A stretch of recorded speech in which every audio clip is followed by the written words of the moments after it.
जब हौसला बना लिया ऊंची उड़ान का, जब हौसला बना लिया ऊंची उड़ान का, फिर देखना कितना नीचा है कद नीले आसमान का। फिर देखना कितना नीचा है कद आसमान का। मेरे प्यारे साथियों, आप सभी का स्वागत है आपके अपने ऑनलाइन प्लेटफॉर्म टारगेट सीखने पर। मेरे प्यारे साथियों, लास्ट हमने शुरू किया है 12th क्लास की फिजिक्स के एनसीईआरटी की बुक्स के न्यूमेरिकल्स का सॉल्यूशन, जिसमें मेरे बच्चों क्वेश्चन 1.11 तक हमने सॉल्व कर लिए हैं। उन सभी क्वेश्चंस को देखने के लिए YouTube की प्लेलिस्ट में जाकर आप वीडियो को देख सकते हैं। साथ में वीडियो की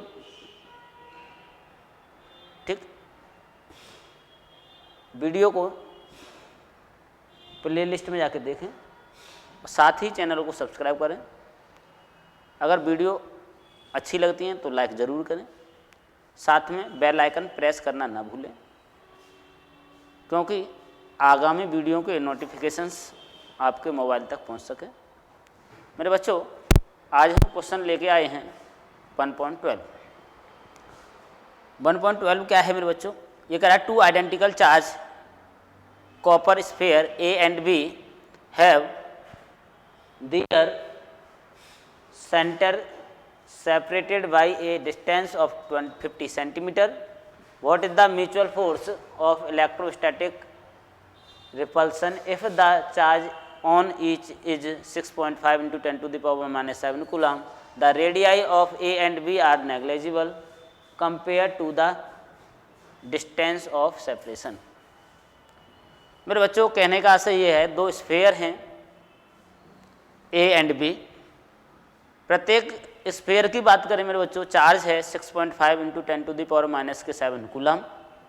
ये स्फेयर मेरे बच्चों एक दूसरे से 50 सेंटीमीटर की दूरी पर हैं। तो ये पहले पार्ट में पूछा गया है मेरे बच्चों, इन दोनों फोर्स के बीच लगने वाला इन दोनों चार्ज पर स्फेयर के बीच लगने वाला फोर्स क्या होगा।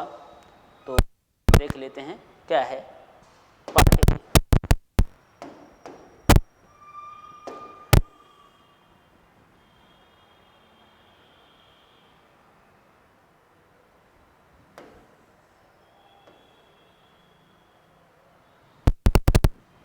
ठीक मेरे बच्चों, ये टू स्फेयर हैं, sphere A and sphere B.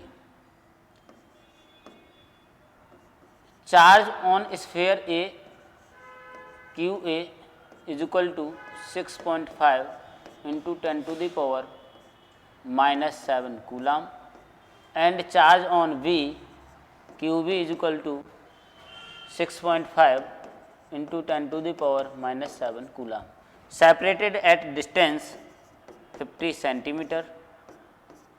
मेरे बच्चों, इसको हम कन्वर्ट कर लेंगे सेंटीमीटर को मीटर में, तो ये आ जाएगा 0.5 metre.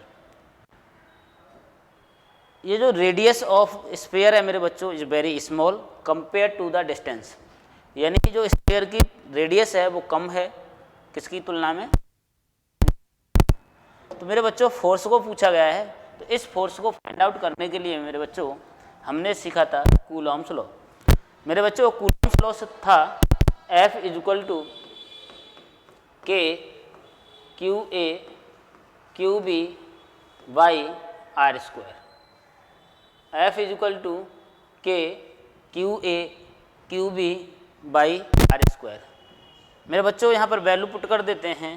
F is equal to K की वैल्यू है 9 into 10 to the power 9, Q A की जो वैल्यू है 6.5 into 10 to the power minus 7, Q B की value 6.5 into 10 to the power minus 7 divide by R की वैल्यू है मेरे बच्चों 0.5 का होल स्क्वायर। वैल्यू को सब यानी रख देते हैं, तो 9 into 6.5 into 6.5 into 10 to the power minus 7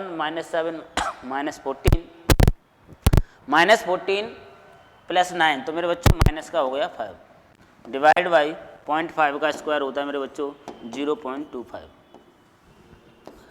F equal to solve कर लेंगे मेरे बच्चों सॉरी बच्चों, F equal to 9 multiply by 6.5 multiply by 6.5 into 10⁻⁻5 over point को मेरे बच्चों 2 डिजिट राइट में डिस्प्लेस कर रहा हूँ, तो ये बनेगा 25 into 10⁻⁻2।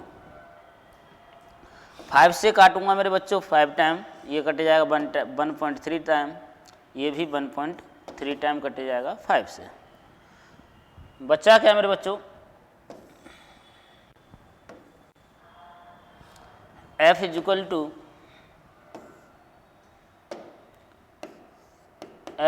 To 9 into 1.3 into 1.3 into 10⁻⁻5 10⁻⁻2 मेरे बच्चों ऊपर जाके हो जाएगा +2।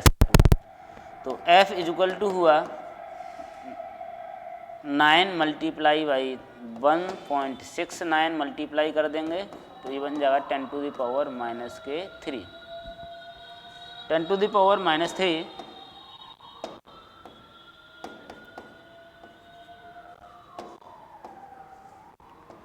आगे मेरे बच्चों इसे सॉल्व करेंगे तो f इक्वल टू 9 9 जा 81 9 6 54 54 बच्चों सॉरी 8 64 64 का 4 हो जाएगा मेरे बच्चों। 9 1 जा 9 9 और 6 होता है मेरे बच्चों 15, पॉइंट लगा देंगे 2 डिजिट के बाद 10⁻⁻3 और मेरे बच्चों f इक्वल टू ये बन जाएगा 1.541 इंटू 10⁻⁻2 हो जाएगा मेरे बच्चों। पॉइंट को हमने 1 डिजिट रिप्लेस कर दिया लेफ्ट साइड में, इसलिए बन गया न्यूटन। f इक्वल टू आया मेरे बच्चों 1.541 इंटू 10⁻⁻2 न्यूटन। मेरे बच्चों तो कितना फोर्स निकल के आया हमारा 1.541 इंटू 10⁻⁻2 न्यूटन। नेक्स्ट क्वेश्चन देख लेते हैं मेरे बच्चों। पार्ट बी कहता है मेरे बच्चों what is the force of repulsion if each sphere is charged doubled and above amount the distance between them is half. यानी ये कहना चाह रहा है मेरे बच्चों यदि जो हमारा प्रत्येक स्फीयर है इसके चार्ज को डबल कर दिया जाए और इनके बीच की डिस्टेंस को हाफ कर दिया जाए तो मेरे बच्चों ये कितने फोर्स को ठीक है कितने फोर्स के साथ रिपेल होंगे, ये पूछा गया है नेक्स्ट क्वेश्चन में। यानी मेरे बच्चों पार्ट बी है, ये कह रहा है यदि चार्ज को डबल कर दिया जाए और डिस्टेंस को हाफ कर दिया जाए, यानी मेरे बच्चों क्यू ए डैश पहले चार्ज क्यू ए था मेरे बच्चों, अब कर दिया जाए Q A by 2, sorry double करना है तो 2 QA कर दिया जाए। अभी मेरे बच्चों चार्ज कितना था क्यू ए था, अब इसको क्या कर दिया जाता है डबल कर दिया जाता है यानी 2 QA बना दिया जाए। ऐसे ही चार्ज जो बी पर जो चार्ज है उसको भी क्या कर दिया जाए डबल कर दिया जाए। तो मेरे बच्चों जो क्यू पर चार्ज है उसको भी डबल कर दिया जाए, ए पर जो चार्ज है उसे भी डबल कर दिया जाए, बी पर चार्ज है उसे भी क्या कर दिया जाए डबल कर दिया जाए।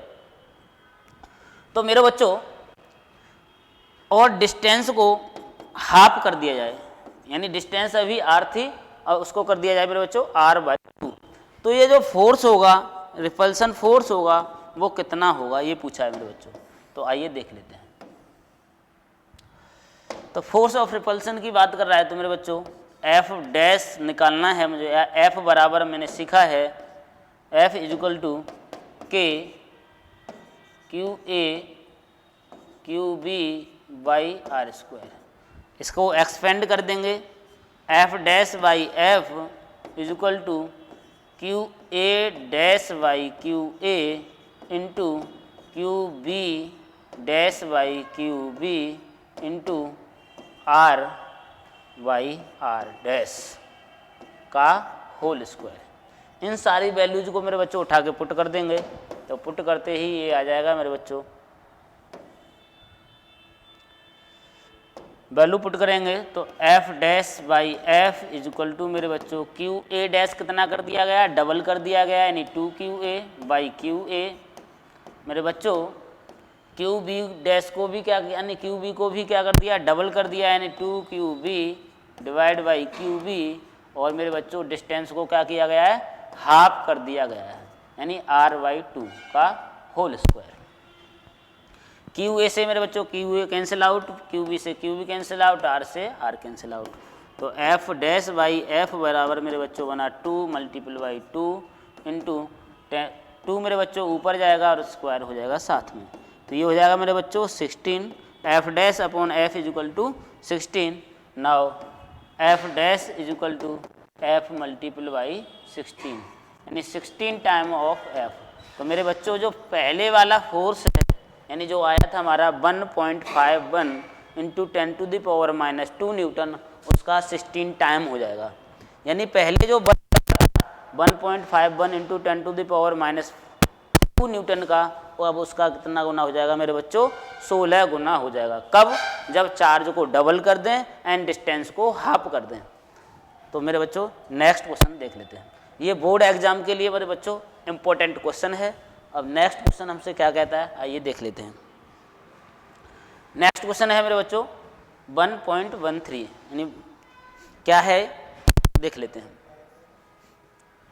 ये कह रहा है suppose that the sphere A and be in exercise 1.12 यानी 1.12 हैव आइडेंटिकल,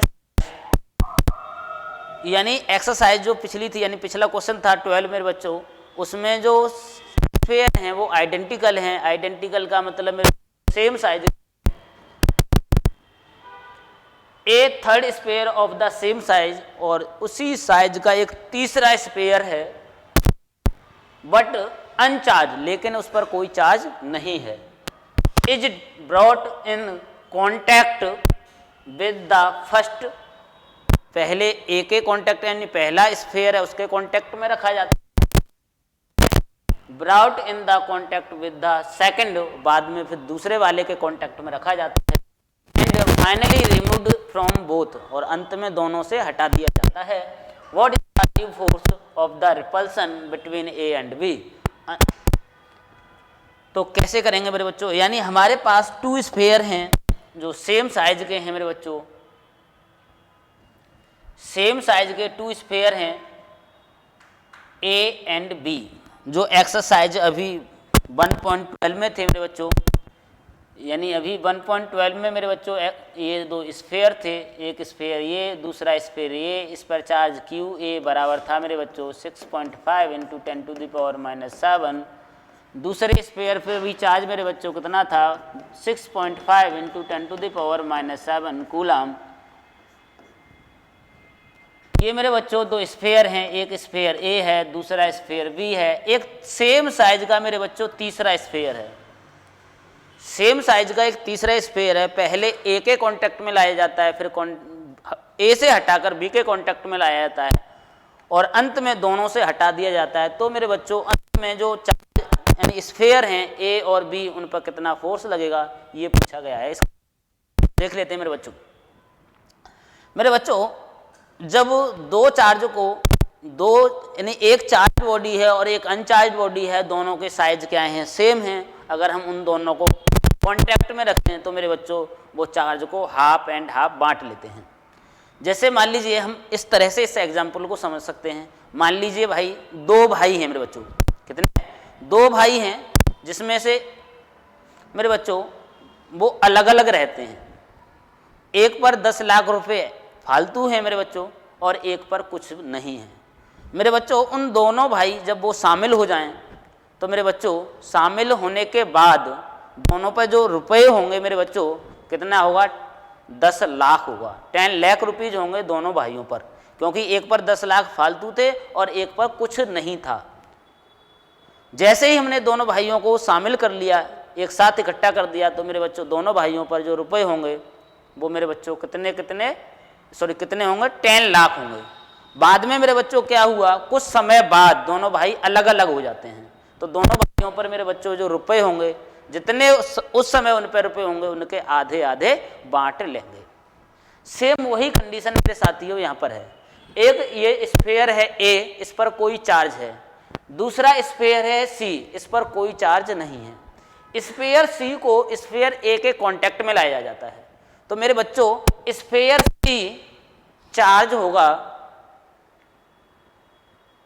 क्योंकि स्फीयर ए पर चार्ज है।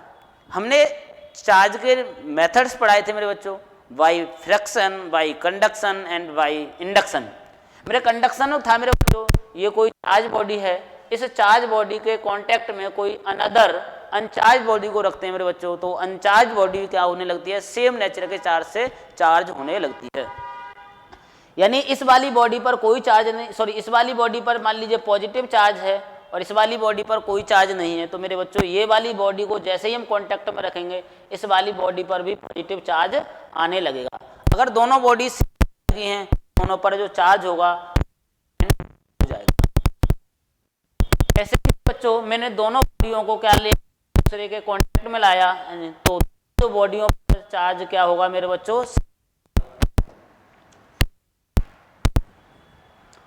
यानी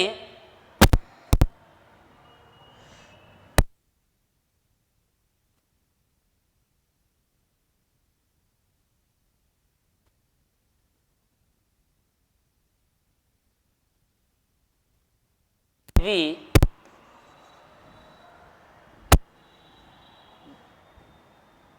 brought in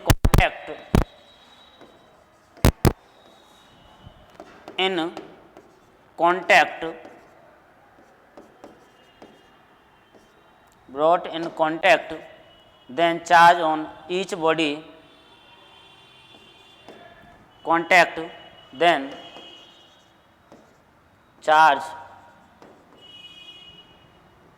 on each sphere, then charge on each sphere QA dash is equal to QC is equal to मेरे बच्चों QA by 2। QA की value है मेरे बच्चों 6.5 into 10 to the power -7 by 2 coulomb. इसे और देखना चाहें तो डिवाइड कर दें मेरे बच्चों, 3 2 जा 6, सॉरी 2 3 जा 6, 2 2 जा 4 और बच्चा 1 कैरी ले लिया, तो यानी 10 into 10 to the power -7 coulomb. यानी उस पर चार्ज होगा मेरे बच्चों 3.25 इंटू the power -7 कूलम। मेरे बच्चों स्फीयर सी को स्फीयर ए से कनेक्ट किया था अभी, अब मैं वहां से हटा देता हूं, बी के साथ कनेक्ट कर देता हूं। अब मैंने स्फीयर सी को स्फीयर बी से क्या कर दिया, रिमूव कर दिया, और रिमूव करने के बाद मैं स्फीयर सी को स्फीयर बी के कॉन्टेक्ट लेके आता हूं। तो मेरे बच्चों और हटाने के बाद वहां पर जो चार्ज होगा वो कितना कितना होगा,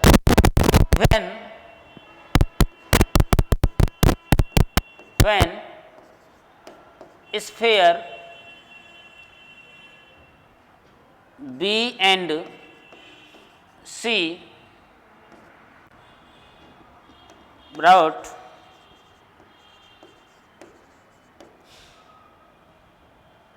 in contact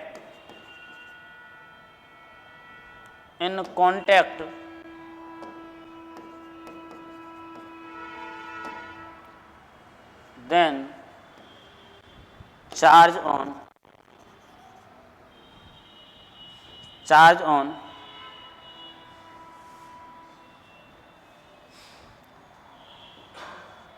each sphere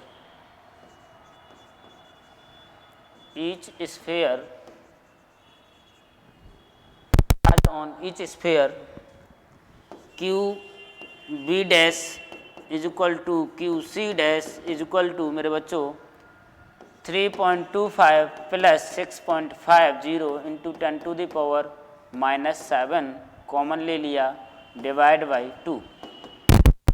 इसको सॉल्व करेंगे मेरे बच्चों तो ये होगा 9.75 divide by 2 into 10 to the power -7। इसको सॉल्व कर देंगे मेरे बच्चों, 2 4 जा 8,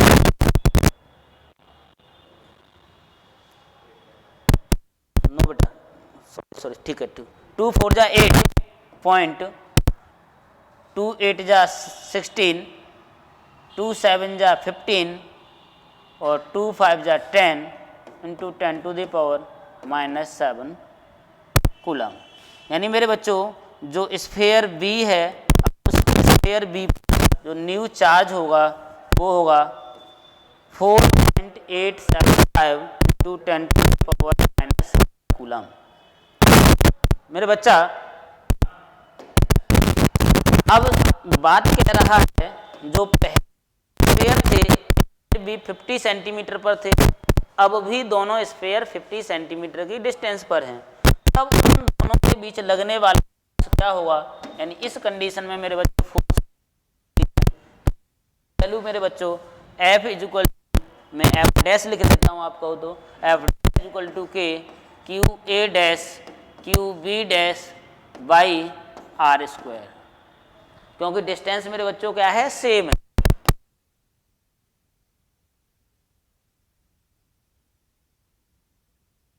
तो मेरे बच्चों क्यू ए कितना था मेरे 3.25 इंटू 10 टू दी मेरे बच्चों -7 into Q value 4.875 into 10 to the power -7 divide by 5 whole square. मेरे बच्चों सॉल्व करते हैं, 9 into 3.25 into 4.875 into 10 to the power मेरे बच्चा -7 14 -14 और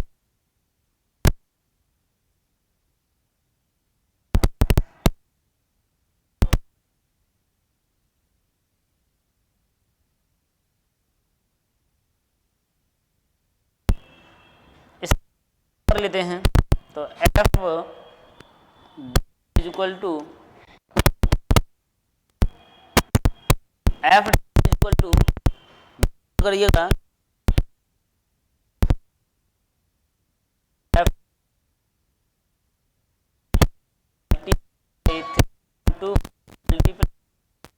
4.875 to the power -5 divide by 5 into to the power -2। मैंने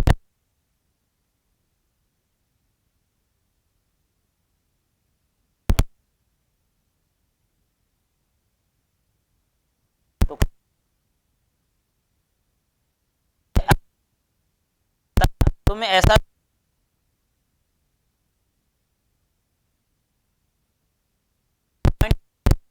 हैं पर मेरे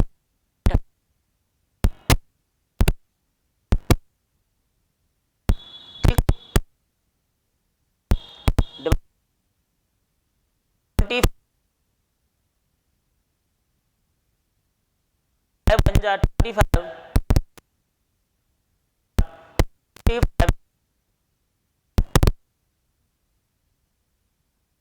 मल्टीपल कर दूंगा मेरे 30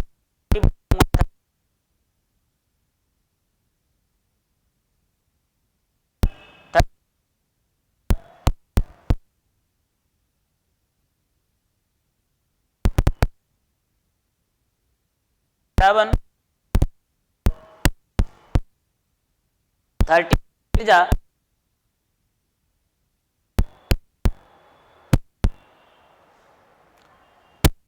8 जा 104 9 मेरे 100 और मेरे बच्चा जोड़ देंगे 4 और 9 103 आ जाएगा 3 4 जा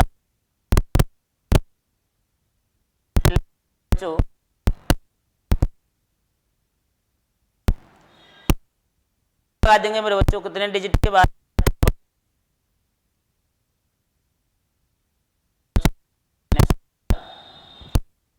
सॉल्व कर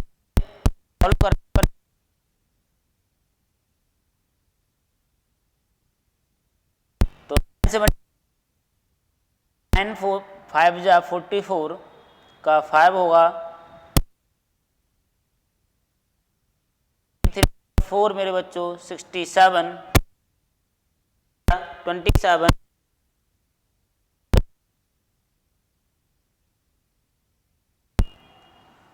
27 और 6 मेरे बच्चों होगा 33 का 3 जा 27, का हो गया 0, 6 54,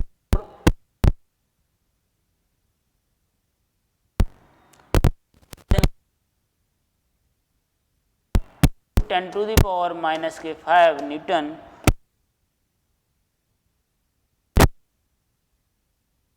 point 10 to the power minus के 3 न्यूटन इक्वल टू मेरे बच्चों 10 टू माइनस 3 न्यूटन होगा। आई होप आपको ये क्वेश्चन समझ में आ गया होगा। अगर मेरे बच्चे क्वेश्चन समझ में आ रहा हो तो वीडियो को लाइक करें, शेयर करें, साथ ही कमेंट करें अगर कोई प्रॉब्लम हो तो। हाँ, चैनल को सब्सक्राइब जरूर करें, साथ ही बेल आइकन प्रेस करें जिससे आने वाले वीडियो का नोटिफिकेशन पहुंच सके। क्वेश्चन और देख लेते हैं। नेक्स्ट क्वेश्चन क्या कहता है, आइए सीखते हैं। नेक्स्ट क्वेश्चन बच्चों, figure 1.33 shown track of the 3 charged particles in uniform electric field give the sign of 3 charges particle highest charge of mass ratio। तो ये सवाल करना है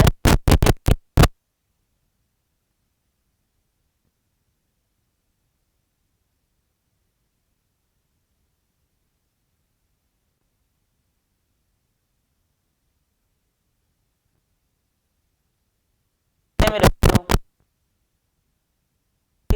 क्या करना, क्वेश्चन की कंडीशन 1 है, इस पर कैसा चार्ज है, पार्टिकल 2 है, इस पर कैसा चार्ज है, पार्टिकल 3 है, इस पर कैसा चार्ज है। यानी पार्टिकल फर्स्ट पर चार्ज का नेचर है, ये मेरे बच्चों एक पॉजिटिव स्लिट है, ये प्लेट है कोई, इस प्लेट पर कैसा चार्ज है मेरे बच्चों, पॉजिटिव चार्ज है, और ये दूसरी प्लेट है, इस पर कैसा चार्ज है, नेगेटिव चार्ज है। तो हमने सीखा है, हमने ये सीखा है पॉजिटिव चार्ज और कोई दूसरा नेगेटिव चार्ज हो तो वो एक दूसरे को अट्रैक्ट करते हैं, यानी अब इस तरह के होते हैं वो एक दूसरे को अट्रैक्ट करेंगे, जबकि एक दूसरे को रिपेल करते हैं। समान प्रकृति के आवेश एक दूसरे को करते हैं, आवेश एक दूसरे को आकर्षित करते हैं। बच्चों उस नेचर के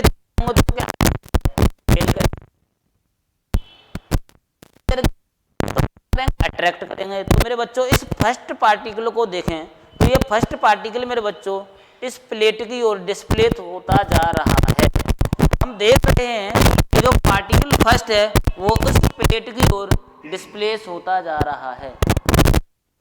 ऐसे पार्टिकल ये भी पॉजिटिव प्लेट की ओर विक्षेपित होता है, जो पार्टिकल 3 नेगेटिव प्लेट की ओर विक्षेपित हो, यानी पार्टिकल फर्स्ट और 2 है प्लेट की ओर विक्षेपित हो रहे हैं, और पार्टिकल 3 है मेरे बच्चों विक्षेपित हो रहा है। इसका मतलब ये सीखा मैंने यहाँ पर, जो पार्टिकल फर्स्ट और सेकंड है इन पर नेगेटिव चार्ज होगा, पार्टिकल 3 है इस पर पॉजिटिव चार्ज होगा क्योंकि ये नेगेटिव हैं।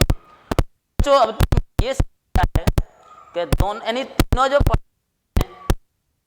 का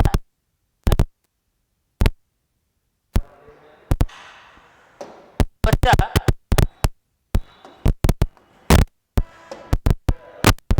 मैंने ये देखा पार्टिकल्स हैं,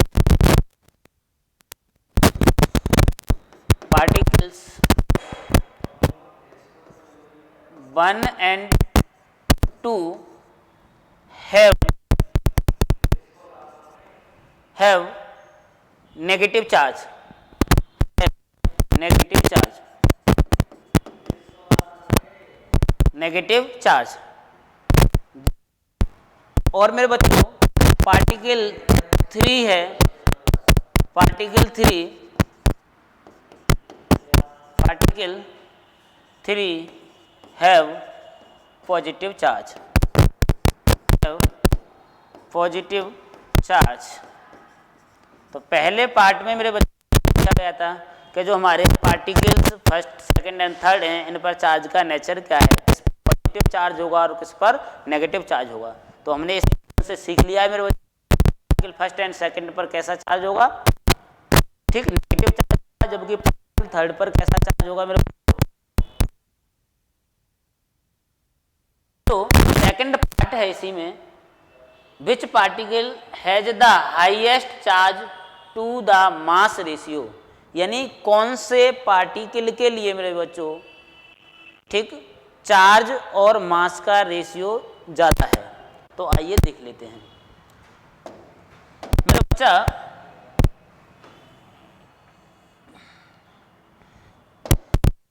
हम यहां देख पा रहे हैं मेरे बच्चों, ये वाला जो पार्टिकल है वो एक्स एक्सिस के अलोंग, ऐसे ये सभी पार्टिकल एक्स एक्सिस के अलोंग कवर कर रहे हैं। और मेरे बच्चों पार्टिकल वाई एक्सिस के अलोंग भी डिस्टेंस कवर कर रहे हैं, यानी सभी पार्टिकल्स एक्सिस, दो एक्सिस के अलोंग डिस्टेंस को कवर कर रहे हैं, किया था एक्स एक्सिस के अलोंग। तो मेरे बच्चों पार्टिकल्स हैं तो इन सभी चार्ज फोर्स अप्लाई होगा। तो मेरे बच्चों पार्टिकल्स पर क्या होगा, फोर्स अप्लाई होगा। तो फोर्स होगा मेरे बच्चों F is equal to Q into E, sorry capital E होगा, इलेक्ट्रिक फील्ड है यहाँ पर।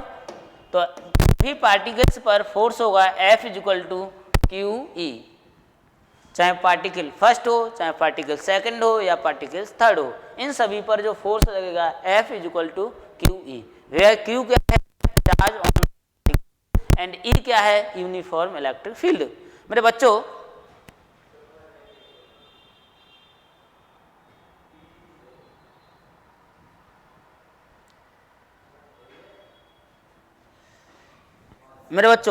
हम एक्सीलरेशन निकाल सकते हैं। तो फोर्स ऑन पार्टिकल्स निकाल लिया हमने, charge particles, force on charge particle क्या निकला मेरे बच्चों, force on charge particle F is equal to Q E. मैं निकाल लूँ मेरे बच्चों एक्सीलरेशन ऑफ चार्ज पार्टिकल। तो acceleration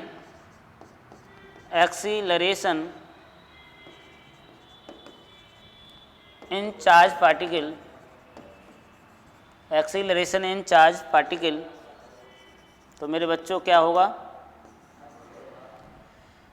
A is equal to F by M, A is equal to F by M, A is equal to Q E upon M, A is equal to Q E upon M. आगे देखते हैं मेरे बच्चों, A is equal to Q E by M. अब मेरे बच्चों सभी particles X axis के अलोंग भी डिस्टेंस कवर कर रहे हैं, वाई एक्सिस के अलोंग भी डिस्टेंस कवर कर रहे हैं। तो वाई एक्सिस के अलोंग बच्चों डिस्टेंस निकालेंगे, आपने पढ़ा था H is equal to U T plus half G T square. मेरे बच्चों H is equal to you initial velocity होगी, हमने पार्टिकल्स को डिस्प्लेस किया था एक्स एक्सिस के अलोंग, सभी पार्टिकल्स को हमने एक्स एक्सिस के अलोंग डिस्प्लेस किया था, जबकि पार्टिकल वाई एक्सिस के अलोंग भी क्या करने लगे मेरे बच्चों, मोशन करने लगे। इसका मतलब मेरे बच्चों ये हुआ कि जो पार्टिकल की वाई के अलोंग इनिशियल वेलोसिटी वो क्या होगी, जीरो होगी। पार्टिकल की वाई एक्सिस के अलोंग इनिशियल वेलोसिटी क्या होगी, जीरो होगी। और हाफ ए, मैं एक्सीलरेशन को यहाँ पर ए से लिख देता हूँ, तो acceleration half A T square से यहाँ पर निकालेंगे मेरे बच्चों, एक टी स्क्वायर। तो H बराबर मेरे बच्चों हाफ ए की वैल्यू होगी मेरे बच्चों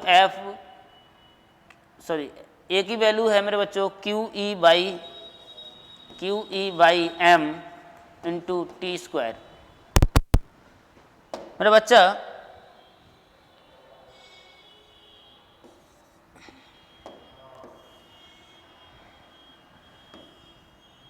तो यहां से हम निकालेंगे, हमें पूछा है मेरे बच्चों चार्ज टू द मास, क्या पूछा है?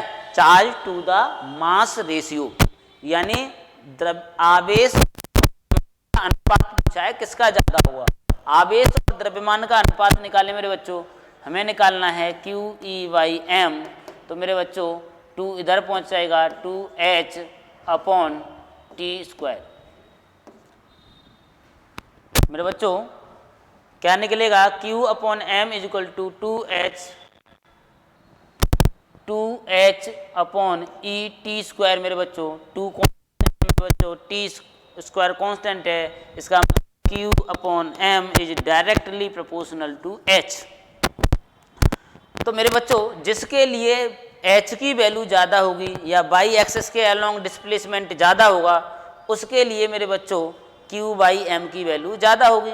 तो मैं देख पा रहा हूँ particle first, second and third को, तो जो पार्टिकल थर्ड है वो प्लेट से नीचे की ओर पहुँच चुका है, जबकि और पार्टिकल्स हैं वो इतने डिस्प्लेस नहीं हुए हैं मेरे बच्चों। तो मैंने सीख लिया है Q/m is directly proportional to h। h का मतलब to the mass, so particles 3 have highest Q/m।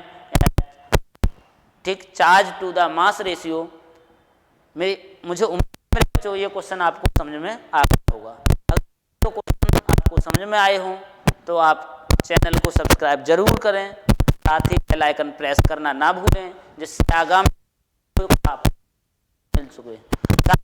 मेरे बच्चों वीडियो को लाइक करें, प्रॉब्लम है तो उसे कमेंट करें, जिससे होगी तो हम अगले वीडियो में आपका। जय हिंद मेरे प्यारे बच्चों।